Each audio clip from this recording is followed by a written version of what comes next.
episode 21 of the BTB Project. Today's guest was a Colorado Prep tennis star from Grand Junction, Colorado.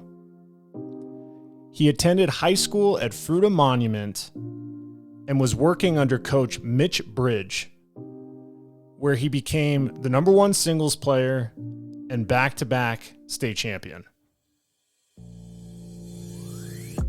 He went on to play college tennis at Pepperdine University in California and was an all West Coast Conference singles player, where he helped the Waves in 2006 win a Division I national championship. After graduating from Pepperdine, he went on to get his law graduate degree at CU Boulder, where he was an assistant coach for the women's tennis team. Richard Johnson, welcome to the BTB Project. Don't be afraid of the dark. Be careful with stars. Not every light is gonna guide you, baby. Welcome to the BTB Project, designed to empower listeners to identify their why and to live their best lives no matter the circumstances. My name is Coleman Gerhardt. A former athlete and motivational coach, I've had the opportunity to inspire thousands through my story and help accomplish what they are built to be. You'll be encouraged by each and every episode, and let's get into it. Yeah, when I blow up, I'ma soar high like Peter Pan. In real life, be living out my dreams. If I'm waking up, it's in a foreign land. What a tremendous honor to welcome another Colorado tennis legend, Mr. Richard Johnson. Welcome to the BTB Project. It's great to be here, Colin. Thank you for inviting me. Absolutely. And as you know, tennis is a small world, and a lot of the situations that you and I have been in have been far more indirect than they have been direct. And I think it's really neat sometimes to reflect back on what some of those indirect moments have meant to folks like myself. It makes me think, just recently, a couple weeks ago, I'm standing on top of this pretty nice hill in a pretty nice place in the middle of California with my son, who was just running a track meet in Arcadia, California, and he's getting ready for the college recruiting environment and wanted to take a look at a school called Pepperdine. Even crazier is years before that, in 2006, I'm sitting with my dad in Palo Alto watching you serve out a doubles point to eventually have your team win a national championship. We'll talk about the connecting of the dots throughout the conversation, but Richard, I would love for you to start with what that moment meant to you, being a national champion. Yeah, good question. Starting with the tough stuff. It really meant a lot for our team in general.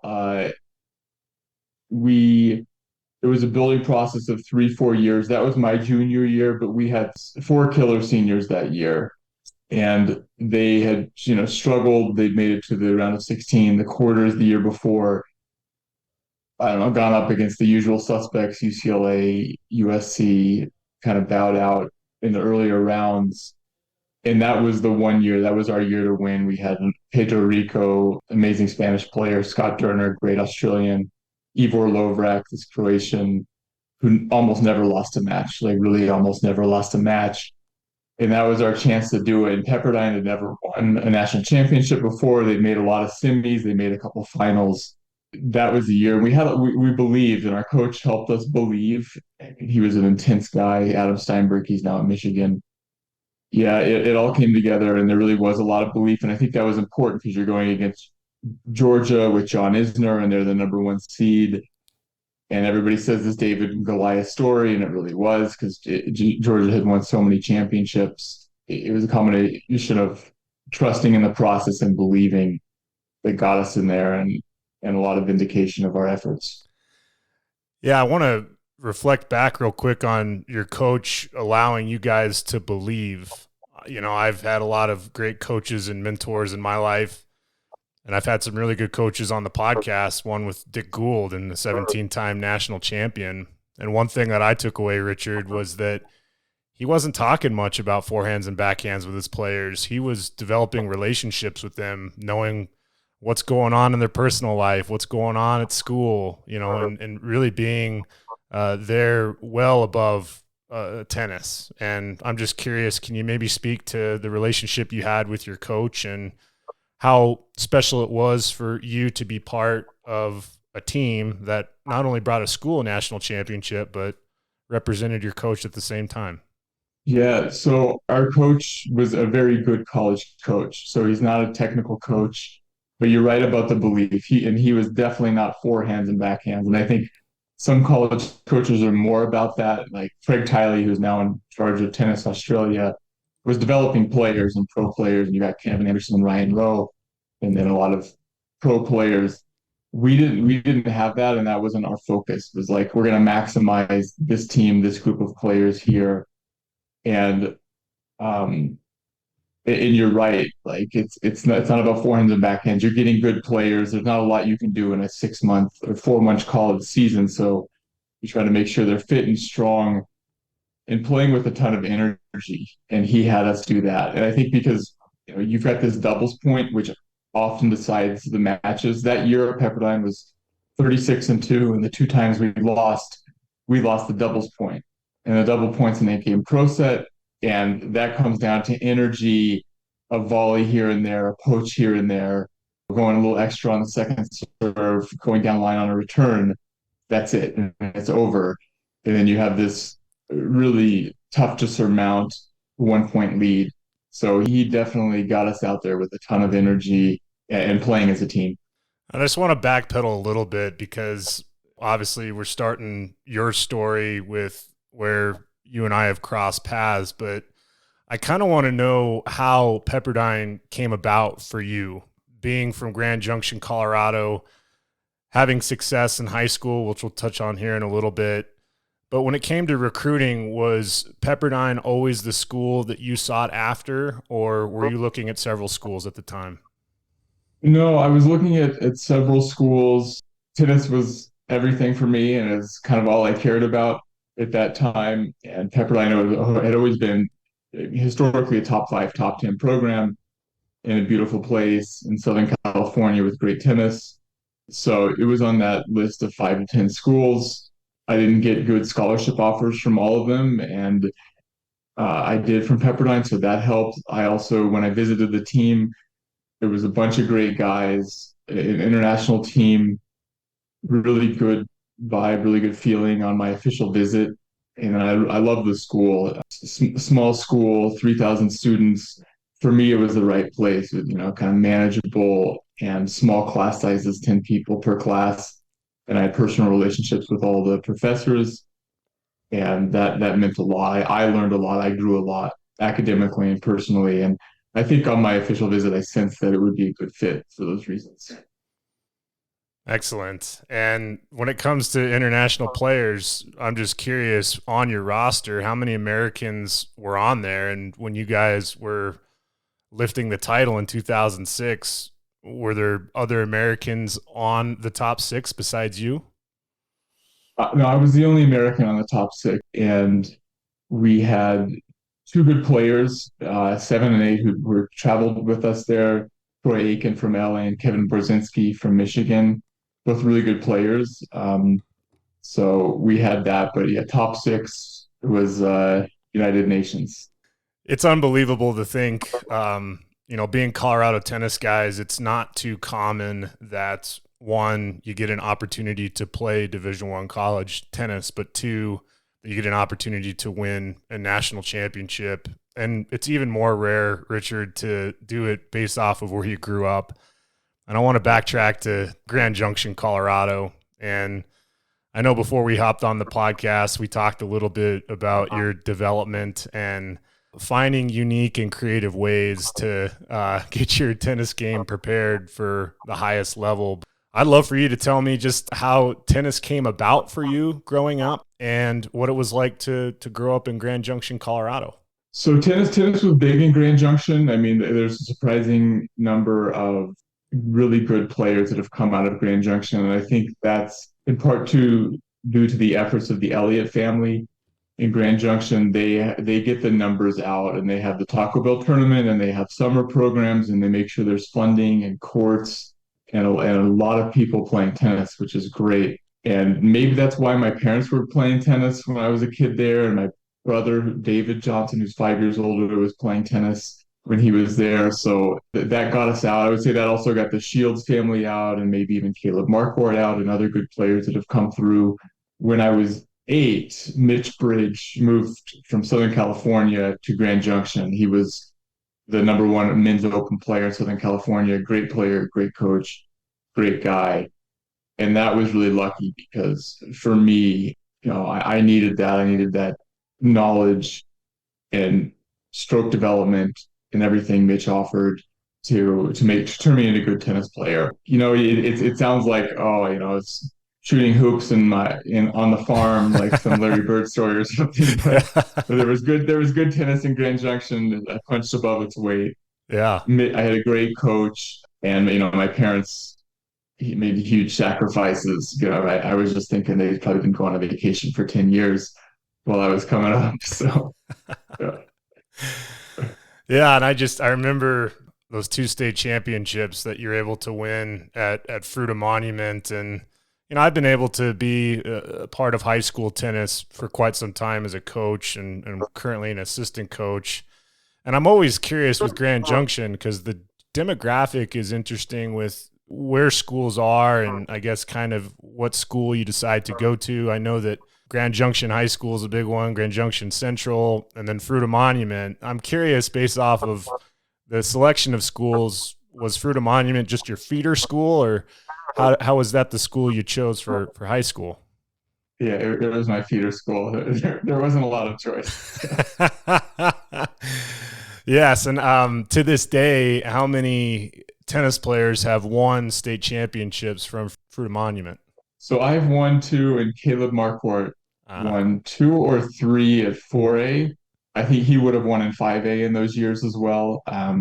Caleb was a year older than Chad Harris and Corey Ross, and I think the same age as Wee Kim. And he was in that group with those great players. And if he wouldn't have beaten them, he would have given them a run for their money at 5A.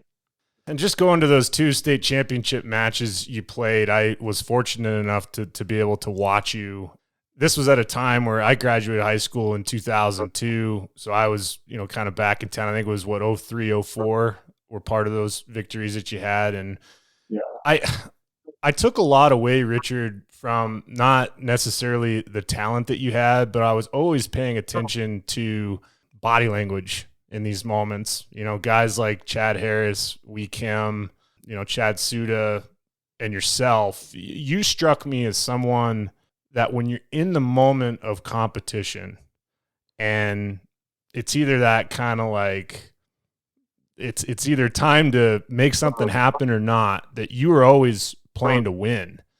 You were never playing not to lose. And I just want to know, from your background, and maybe it's because you had an older brother or wherever it came from, what gave you this grit to compete? Good question. Yeah, I think growing up and seeing my brother play and lose a little bit more than me, and come over and sometimes get cleaned up by the kids in Denver who were practicing a little bit more, maybe had more resources. I think that gave me some hunger. It definitely gave me a lot of hunger, and I knew the sacrifice my parents were making, and it wasn't easy. And time and money to come over here for all these tournaments, from Grand Junction over to the Denver area. I knew, this wasn't a small thing. I had to go for it. I had to really take it seriously, and I did. I think in terms of like hitting out on the ball and going for it, that a lot of that was Mitch. He really believed, like, if you're going to get far in tennis, you've got to have weapons and you've got to play big, and he was always like, you can win in Intermountain, you can win in Colorado, maybe pushing the ball, you can get to a certain level nationally, but you're not going to play pro tennis. And not that I had a great pro tennis career or anything, but I like that style of play. I like going after it, playing not to lose. So I'm flattered to hear you saw that in my game. I appreciate the openness on knowing that you haven't walked through this that much and talked through some of these things that you've been through. But I think what you have to understand is it's amazing the parallel between developing your tennis game and that same kind of attributes or traits crossing over into life. You know, I never thought that kind of some of the heartache and grind that I spent on the tennis court would prepare me to have the career that I have, would prepare me to be the husband and father that I am, to prepare me to be the coach and mentor that I am. It doesn't seem like it's that significant in the moment, but it's really kind of the building blocks and foundations of having a good foundation, both mentally and physically, for life. And when I say that, I know that there's a lot of times you have been in those tough matches in, you know, facing adversity. And I'm just curious, as I talk through that, do you believe the game of tennis has prepared you for your professional career today? Yeah, I do. I think it gives you a good work ethic. It teaches you that your efforts do pay off. I think it gives you some patience and resilience, and your efforts don't immediately reward you always, but it usually shakes out that your efforts are worthwhile. And I'm just thinking a lot of matches where you're down like 5-2 in the fifth or 4-1 in the fifth, and you don't see a way out, and it just unfolds. You get a lucky break, or you hit a few shots, and suddenly you're back up with serving for the match. I think that happens in your career and in life as well, and it's good to just have that patience and not try to control everything while putting in the good effort. I think those are the biggest lessons for me. Yeah, and listen, you know, I know we spend time talking about the accolades and the success that you've had, but I'm always paying attention to the process. And I have seen many times where people fall in love more with the process than they do lifting the trophy. And it makes me think of a question of, when it comes to every tennis match you've played, is there one that comes to mind where it was the most adverse, most difficult of situations, and you found a way to overcome it? That's a tough one. I'm gonna have to get back to you on that one. It's the most difficult. I will say, yeah, I didn't even win my singles match when we won NCAAs, but Yeah. that was a tough environment. We had some injuries. Yeah. Nothing was easy. We had to fight through that. Do you have a good one? Do you have a good one? Yeah, no, I do. I was playing a college match in El Paso, Texas against UTEP. And I don't know if you've ever been to El Paso, but it's basically 45-mile-an-hour crosswinds, right on the border of Mexico. And nonetheless, I'm playing this match. I'm down 6-2, 5-1, love 30. And I mean, it wasn't tennis at that point, Richard. It was glorified pickleball or paddle tennis, because the wind was so bad, no one was hitting strokes. And I just remember on a changeover, my coach was tapping into that belief system, and I started chipping away at it one point at a time, and being very unique with my shot making and continuing to hold serve, I was able to come back and win in a 7-point tiebreaker in the third. Wasn't significant for our team result, but it was one that I certainly will remember for the rest of my life. But as we parallel things here, let me just ask you the real question. Was that match you lost at the NCAAs in singles, was that a tougher pill to swallow, or to know that you'd have to possibly be on screen and hit some tennis balls for the movie King Richard? Which one was more challenging? Yeah, well, I got half a second in King Richard from a distance, but my wife got 5 seconds.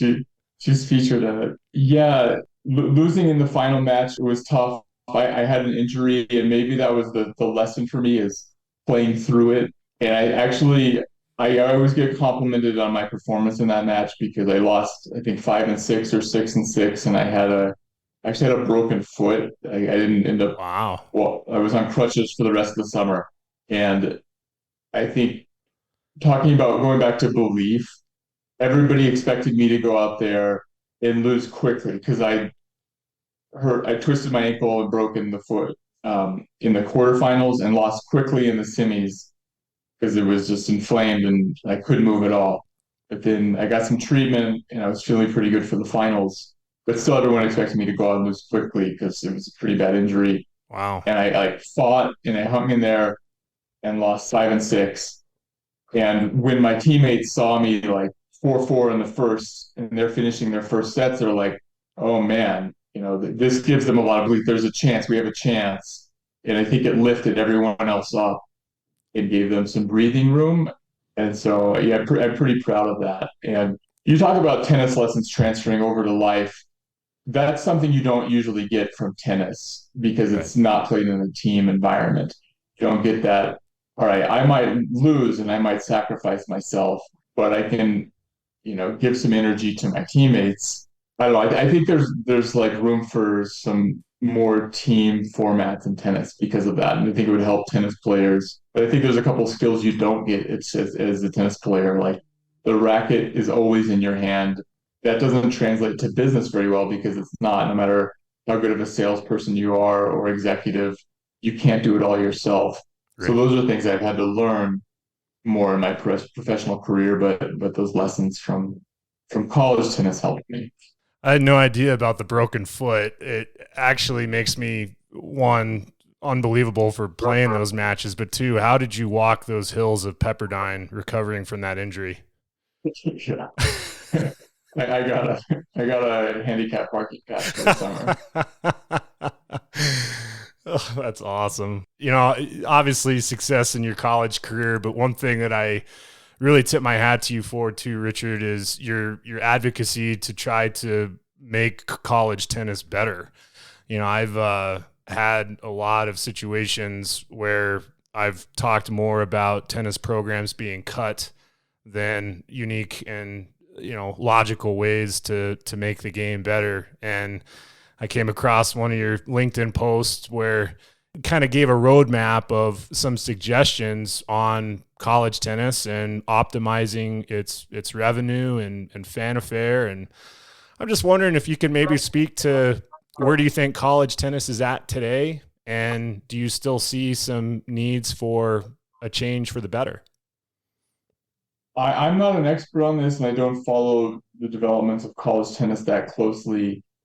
But I do think for a lot of players, international and American players, it's a good pathway to the pros. And I wish the ATP Tour would embrace a little bit more. It was great for Kevin Anderson, Steve Johnson, so many players coming out of college. And they do, even if it's one and done or 2 years or 4 years like Isner and Steve Johnson, it can lead to a really good pro career and allow players to mature and take some classes so that they can manage their life and their finances and their affairs on tour better. So it would be nice if the ATP Tour embraced that. And I think college tennis could need something like that as well, because these trends with the professionalization of college sports in general, I think it could put college tennis even further at risk. You could see more programs disappear because I don't know, but I don't imagine there's very many college tennis players that are cashing these big NIL checks. And when the college football teams don't have to pretend to be amateur anymore, I think there's less need for them to share that revenue with the other sports. And that puts tennis in a tough spot. And if I recall, especially when you and I were in college, I remember that there was limitations to how much money you could make on the tour and still be eligible as a college tennis player. I don't know if that's changed today, but what I do know is, you certainly see that gap. And I mean, there's gymnasts, there's basketball players, there's all sorts of folks that are leveraging these NIL deals. And I'll be just as curious as you to see if tennis can optimize that, because, I just had a podcast with Kellen D'Amico, and he was a University of Texas guy, and he got to go down and watch the Big 12 championships, TCU and Texas a few weeks ago. And he said he loved the environment. He said it was a fantastic showing. It was like over 1,200 folks that, were down there representing the game of tennis. And I think there's a lot of possibilities there. So I appreciate your advocacy for looking for ways to get better, and hope that not only tennis teams, but also, as you mentioned, just the path that some of these pros have taken. It's very challenging to take those 4 years to play NCAAs and then go on the tour, because you look at guys like Carlos Alcaraz. I mean, he just turned 20 years old, and by the time you're 20 in college, you might be a senior citizen on the tour. So it's really fascinating how that works. And it makes me think you graduate from Pepperdine, you decide to continue your education. Can you maybe talk about what led you to want to do grad school and take this next step in your educational life? Yeah. Finishing up Pepperdine, I still wanted to play some tennis. So I played, 6 to 12 months of some futures and got a few points and had fun traveling. But I think I saw during college, I'm not one of these top 100 guys in the world for sure. It's just so good, and there's so many good players. While at Pepperdine, I studied biology, but I met a lot of lawyers who had studied undergraduate sciences. They were doing interesting things. So there seemed to be a lot of options through law, different paths you could take. And I wasn't sure exactly what I wanted to do, like a lot of first-year law students, but curious, and I was interested in law and thought it provided good career opportunities. Was law kind of always on your radar? I'm just wondering where that influence came from. Yeah, I don't know. But I think it was like, look, I did well academically as an undergrad, and I didn't really want to go the medical school route. That wasn't for me, and so law seemed like a good option. I think if you interviewed a lot of lawyers, they wouldn't give you any better answer than that. So, and then I got a full scholarship, so that helped. It's going to CU, and it made the decision easier, and it's been good. And at CU, you had an opportunity to still, dip your foot into tennis as an assistant coach. And, the parallel of going from playing for a team to coaching a team at that point, I mean, was it on the horizon for you to be an assistant coach, or was it something that, kind of came out of the blue? No, it came out of the blue.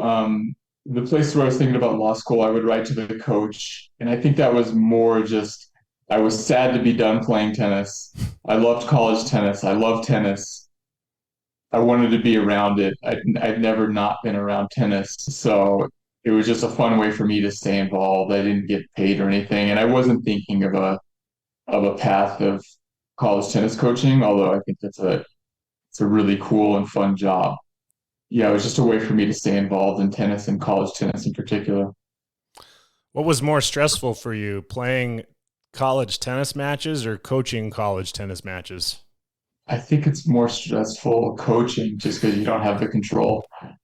Yeah, and it's, it seemed like your experience, unfortunately, the men's tennis program at CU was cut. I actually got to compete against CU the year before they got cut, so they were 23 in the country.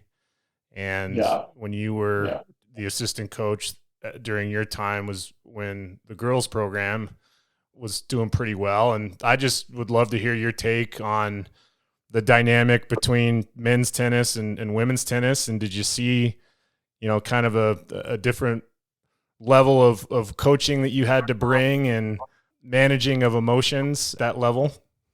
I don't know. I mean, I never coached on the men's side, and I'm emotional, so I can't say that the women's team was more emotional.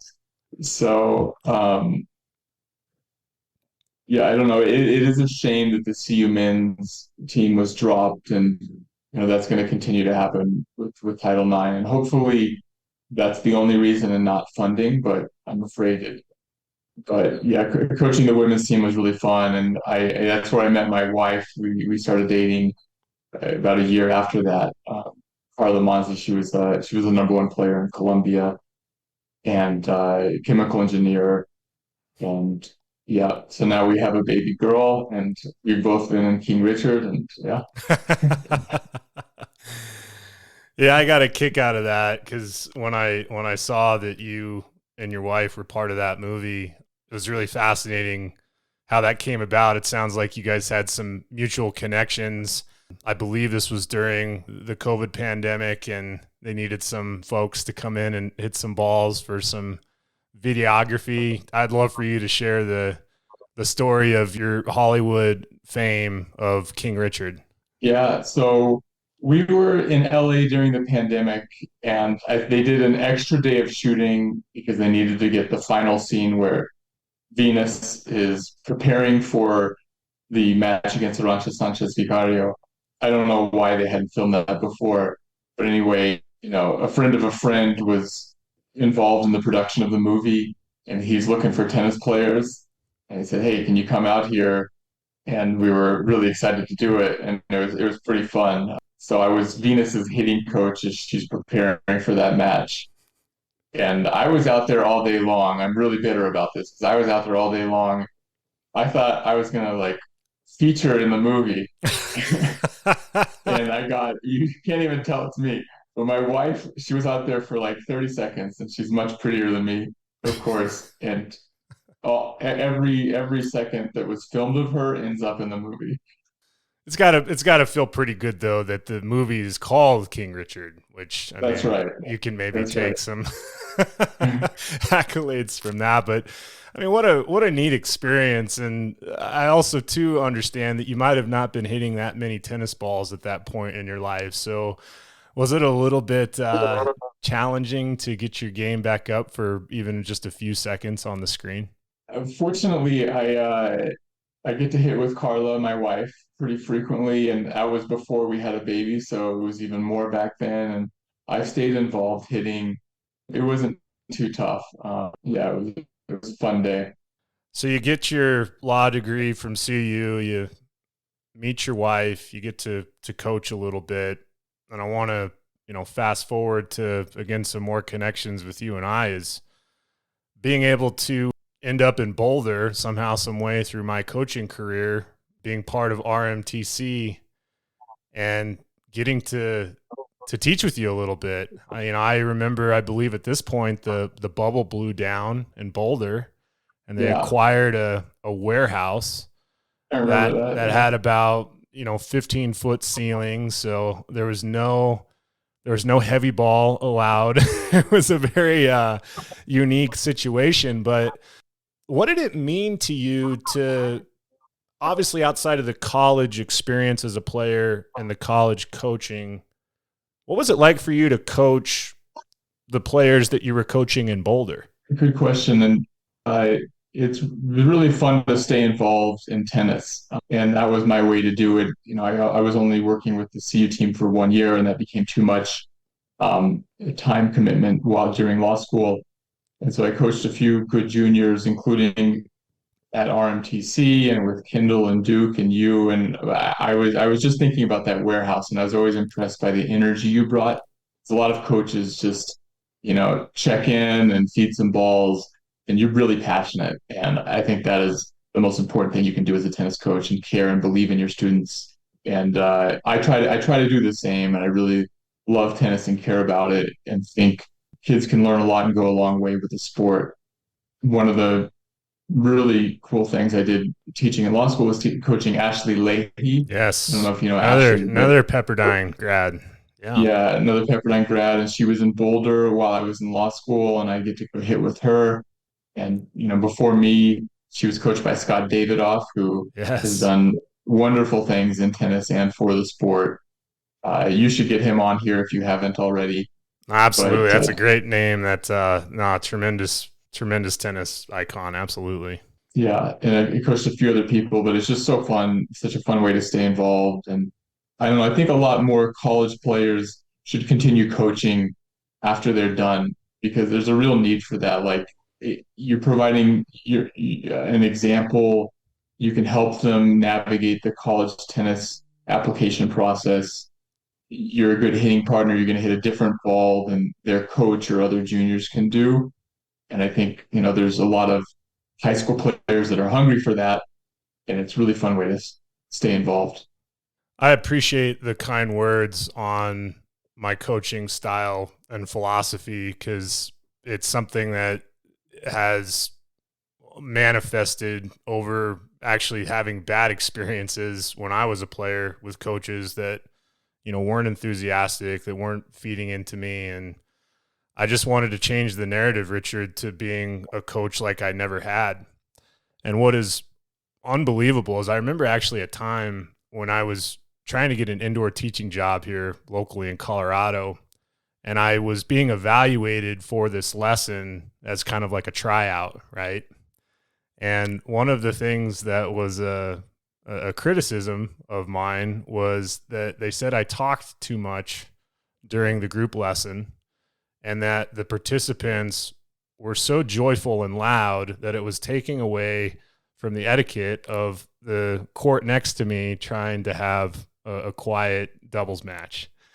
And it makes me giggle because when I talk with guys like Coach Gould, he said his goal when he was coaching tennis was to never stop talking and to feed into that person and give them an experience that they'll remember for the rest of their lives.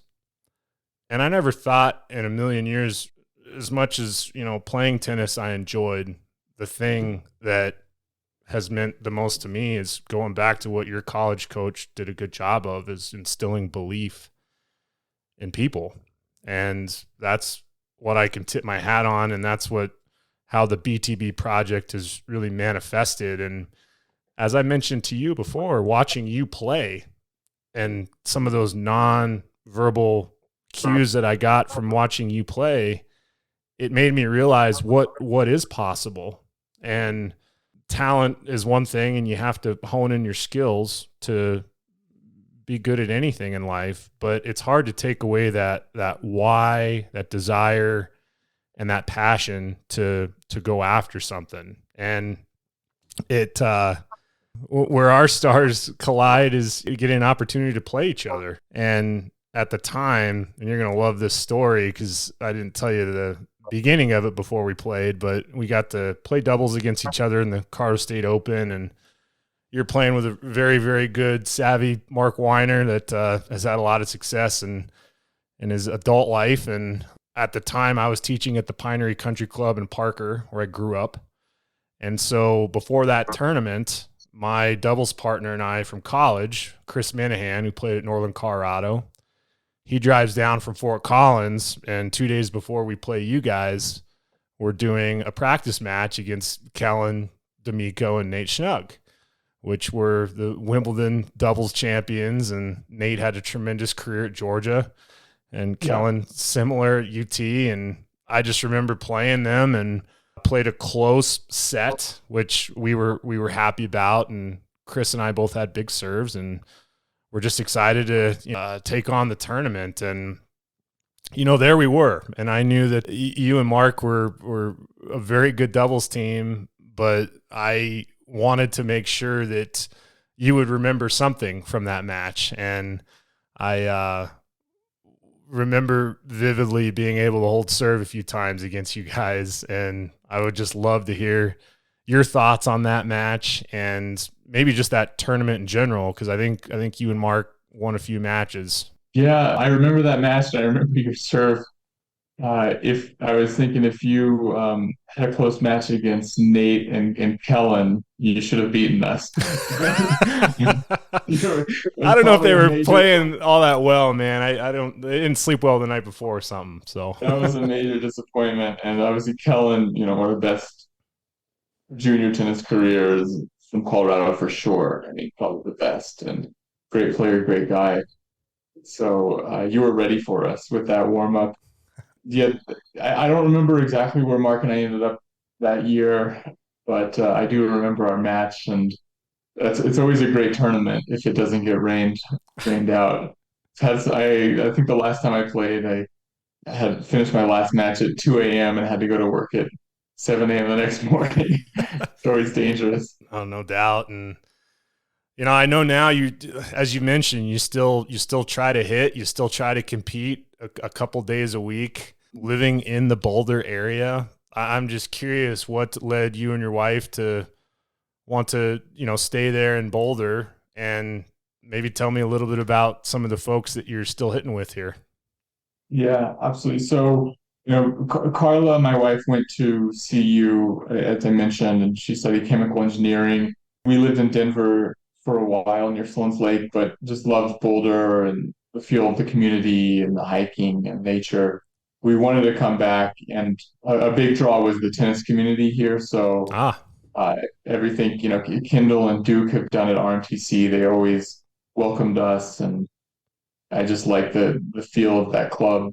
It's an open atmosphere and pretty egalitarian. I just focused on tennis and good tennis, and mm, as evidence of that, Andrea Seppi moved here in 2017. He called around different clubs in the area, and RMTC and Kendall and Duke by far and away gave him the warmest welcome and yeah, rolled out the red carpet. And I think that's because they value good tennis. And it's like, all right, Andrea Seppi is here. Let's pave the way for him. right. We care about good tennis. We want to help it. We want to help Colorado tennis. You've got a guy who's top 50 in the world. Let's keep him here. And they did that. And that's how I met Andreas. And we've actually become really good friends. And I continue to practice with him. He's kind enough to let me out there with him. And we're actually working on a tennis travel business. Yes. A little bit, I'm helping him out. So that's exciting. He just retired. Yeah, it's an incredible tennis community. Coach Kendall is a dear mentor of mine. As I mentioned about my journey of some of the coaching experiences I wasn't too thrilled of, Kendall by far was one that he was kind of my Mitch Bridge per se. He gave me a lot of opportunities that coaches wouldn't give me, and I think it's really neat full circle to see that he's still continuing that movement and providing that type of atmosphere to bring in a guy like Seppi. I mean, that's a no-brainer from us tennis bums to give him the respect, and the fact that you get to hit the few balls with him, I think is fantastic. Yeah. And Yeah, that's really fun. yeah, Boulder's a great spot. And I think what's also neat too is outside of tennis and, segueing into kind of your business world and your passion for sports, I am just trying to get my mind around the uniqueness of, you got this guy from Grand Junction, Colorado, develops his tennis game to play college tennis, goes and gets a law degree, stars for a few seconds in a movie, King Richard. Then, with a few of his buddies, I believe from your MBA program, decide to go help acquire an Italian basketball team. Richard, how in the world did that opportunity come about? And I'd love to hear a little bit about the backstory there. Yeah, so you're right. The acquisition was made with the 5 other members of my Wharton MBA class. We all become friends to the program and recognize this mutual interest in sport. And that program, it's sort of a break in your career while you're still working, and an opportunity to think about, what are the big things you can do? What do you really want to do?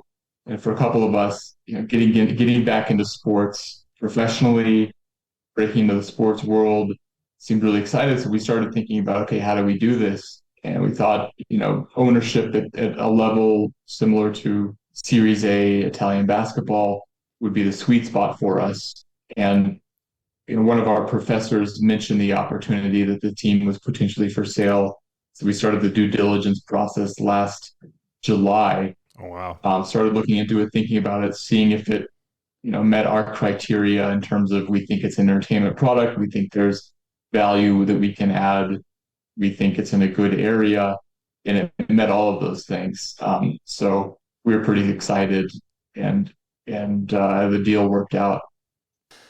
I always ask an open-ended question to people I help in tennis or in life or mentorship. And that question is, what are you built to be, or what are you built to become? I'm going to ask you that same question, Richard, because I know that it's kind of an evolution of several different things, but based off of where you're at right now, did you envision this path, 5-6 years ago, being a lawyer and a part-time tennis player and, doing all of these amazing things that you're doing? Yeah, well, the basketball I would not have imagined. Working on this tennis business with Andrea Seppi, I wouldn't have imagined. So those are really special things that have happened in the last couple of years. Yeah, I think, it's a little bit like what I talked about. You're in this tennis match and you keep doing the right things and you trust the process, and good things will happen and there'll be some setbacks, but just keeping along that way. And so when I think about what I'm built to be or what I want to be, I think it's continuing on this path, continuing to use my skills in law and business, and use my MBA and my professional experience, but move that towards sports, which I'm really passionate about, and areas that I'm passionate about. Um, and Yeah, hopefully good things will continue to come my way. And Richard, I got one last question for you.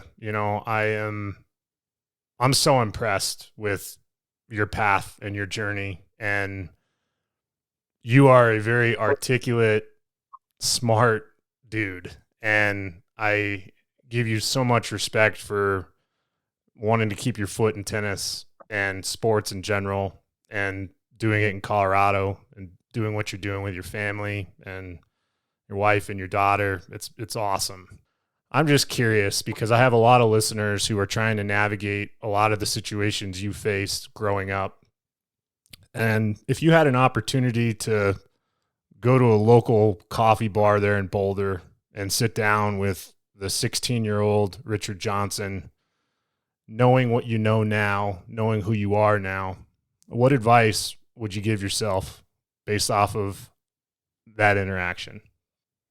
I think it would be to continue to believe in yourself, because I did at that age. But then there were a few things even in college tennis that beat me down, and I felt like my trajectory coming out of high school and out of here was like this. And I still kept improving in college, but I lost more matches than I was used to, and I wasn't the winningest player on my team. And some of those things were tough, and it made me lose some belief, and I also thought, not that I could have had some great pro tennis career, but I could have kept improving through college and not put so much pressure on myself just because of some losses. I by way of example or comparison, Rob Galloway, Yeah. who I also hit with, he lives here. He wasn't a top college player. He wasn't a top junior, but he just kept improving. He kept believing in himself, trusting the process, and now he's playing all the Grand Slams in doubles. He's top 100 in the world in doubles, and I think Nick Monroe, another guy that Yeah. plays Colorado State Open, really good junior. I mean, top junior, top college player, but he didn't buy the old narrative that was the case when we were coming up, that you either make it by 20 or it's over. And tennis careers are done at 27, 28. Both those guys, Rob and Nick, they realized I can continue to get better and better, and I can get fitter and fitter. And, Nick just retired last year. I think he's 38, 39 years old. Wow. Rob's, I think, in his 30s now. He's getting better every year.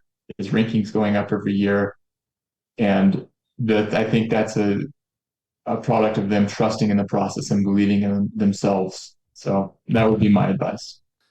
It's awesome how the conversation started with belief and it ends with belief today, Richard. I cannot thank you enough for your time today and joining me on the BTB project.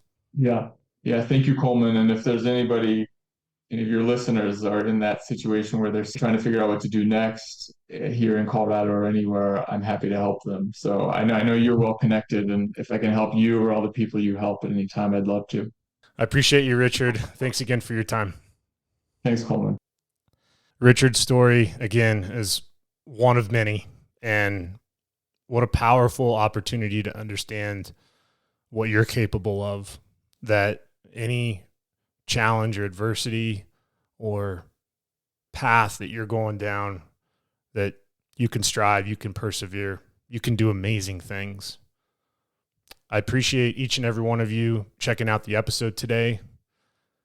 Do me a favor, if this message impacted you or Richard's story impacted you, share with a friend, like or subscribe.